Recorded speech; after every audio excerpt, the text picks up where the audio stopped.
Here I have a 24-year-old female weightlifter. She complains a lot about her lack of ankle mobility and has also mentioned lateral calf pain.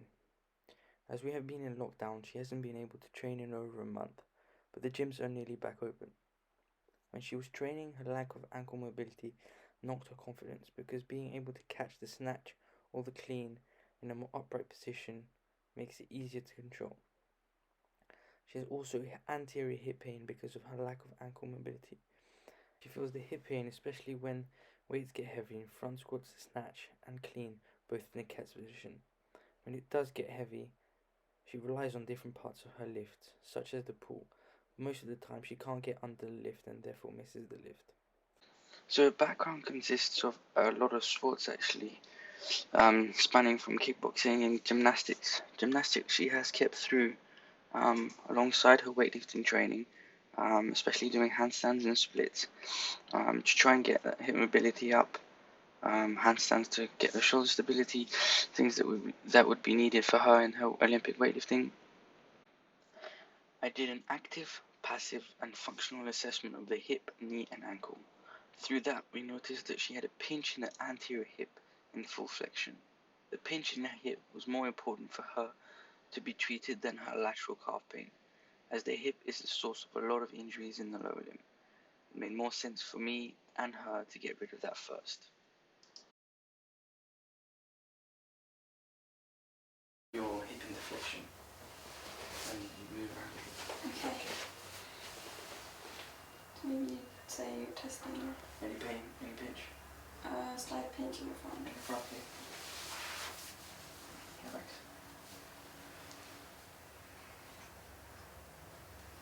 Just a stretch of the front back. Yeah.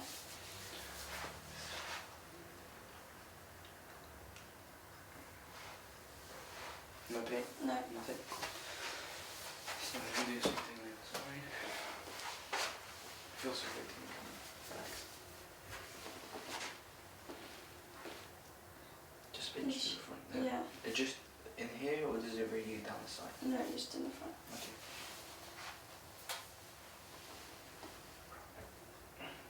Just a stretch. Just a stretch. Just a stretch. Okay, good. Let me try something. I'm going to do this on leg again. Mhm. I'm going to get you to put your hands on your ribs. I'm going to get you to breathe in. Mhm. And as you breathe out, Mhm. push. I'll move you through here, yeah? Okay. So breathe in. And big breath out. Alright, keep doing, keep push. Now hold it there. How does that feel? Pinch through the front. A little bit. A little bit, but less than before. Yeah. Okay. Relax. Now let me... So what am I meant to hold my breath? No, you can breathe. Okay, sorry. So here I'm going to apply force here. Mhm. And whilst you move your leg, so I'm going to, can you extend your leg? And then come back. And then extend your leg. And then come back. Does it feel hold? Extend. And then come back. Extend. And come back.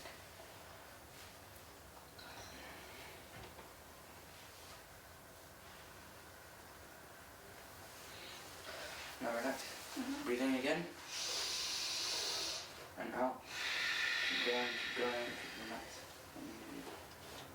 Still a pinch or No. not? So here we see how her ribcage is anteriorly tilted and her pelvis is posteriorly tilted. This can be changed quite easily by using the biomechanics of breathing and using the tractional force on the tendon of the quad, which is what I go on to explain. And by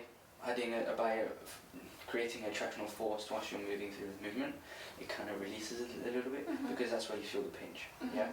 And by using the rib movement, your ribs are dropping in, so that allows more room for the hip to come up. And by your ribs dropping in, your hips are slightly moving in. So that allows your hip to give you more movement for you to be able to lose that pain. Yeah. Okay? Does that make sense? Yeah. So if I do the same thing on the other side, it's here, isn't it?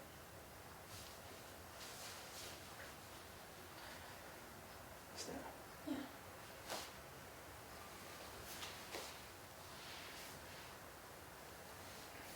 It feels like I'm trying to rip you apart, isn't it? I mean, sometimes you get it and sometimes you don't. It's that, isn't it? I guess, yeah.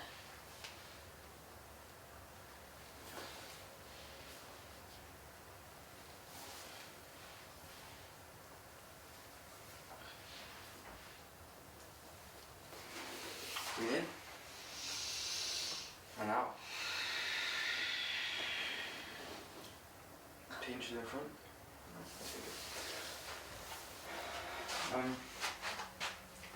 Breathe in. And then out.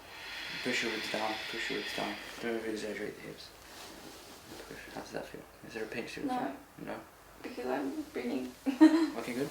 And let me. So here we have the main coaching point being full slump of the body, thinking of what a bad posture would be, and then extending the right leg, seeing if we had any sorts of numbness, tingling, anything down the leg. You can span from the hip, the knee, and the ankle. And here we had a positive test, which is shown here with the extended leg and the tingling. But when we release the head, there is no more tingling.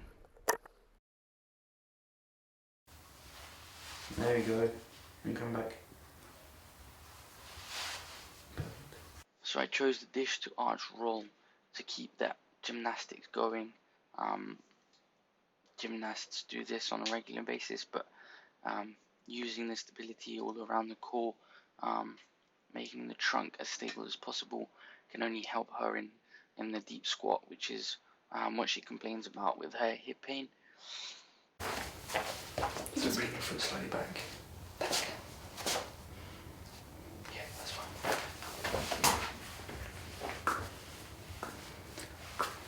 Try and do one hand. There we go. As in that hand, that side, that hand, that side. Lunges with a tensible throw is a drastic jump up for someone who is sedentary, but she's not, and she's done her fair share of lunges. I decided to challenge them while still keeping the benefits of a lunge.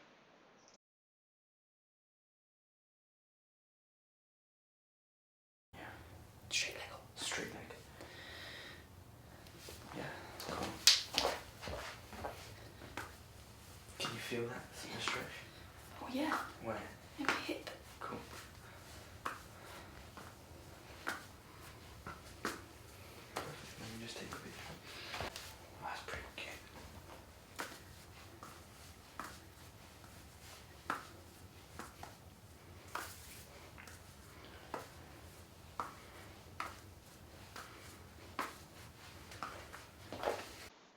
By having a normal isometric hold and the knee over toe hold, it is challenging different structures of the hip, knee, ankle, and by adding these tennis ball throws, it challenges her stability, hand-eye coordination.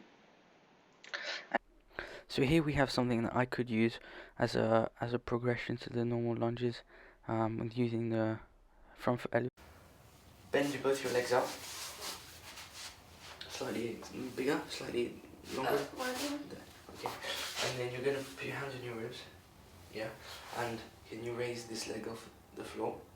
So just have it hanging there. Mm-hmm. Can you push through the mid foot and pull back? So remember that tripod. Okay. Yeah. Push, and so these are engaged. As you breathe in and out, when you breathe out, slightly tilt your hips and very, very slightly off the floor. Okay. Okay? Yeah. You understand? So breathe in and breathe out. And slightly hips off the floor. Yeah. Keep going, keep going, keep going. Hold. Now, fill the back up. Don't raise here. You can breathe in. I am. Okay. Breathe in. And then out. Keep going, keep going, keep going, keep going, keep going. And hold and breathe in again. Try not to breathe through here. Try to breathe through back. And then out. Now relax. Same thing on the other side. Do you understand? Yeah, it's a lot to think about. Yeah. So push through the big foot. Drop the hips. Sorry. Breathe in, and as you exhale, drop the hip. Lift the hip. Yeah. Yeah, really keep going, keep going, keep going, keep going. Come on. Now hold, and then breathe in to fill the back up. And then out. Silent breath in. Come on, you can do it. Just focus. Feel it, feel it. There we go, and out. Yeah, okay, relax. I have chosen 3 different exercises, each one challenging a different aspect of her body. The first exercise is something that she should really be doing every day. The biomechanical advantages that are there to be gained through the movement of the ribcage is massive. Also, the mental relaxation of focusing on breathing instead of anything else for a couple minutes feels great. The second exercise is one that brings her back to her roots with gymnastics and rolling around on the floor. Only this time it is a lot more controlled.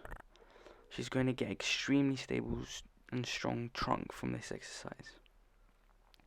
The last exercise is something that she has done, but in a pure strengthening sense within her weightlifting training, not in a rehab way. Therefore, it is slower and a lot less impact, but still putting the core structures of the lower limb in great stress. All the exercises I have chosen are very easy to progress and regress if she needs to in the future. Especially with the gyms opening back up, I will be liaising with her coach to get her to work on the things she needs in a rehab way, but try not to overload her through her weightlifting training, as that is all we want her to be doing. As the training picks up again, then her hip should start to decrease. At that point, I will reassess the ankle and the hip and make a new rehab plan from there.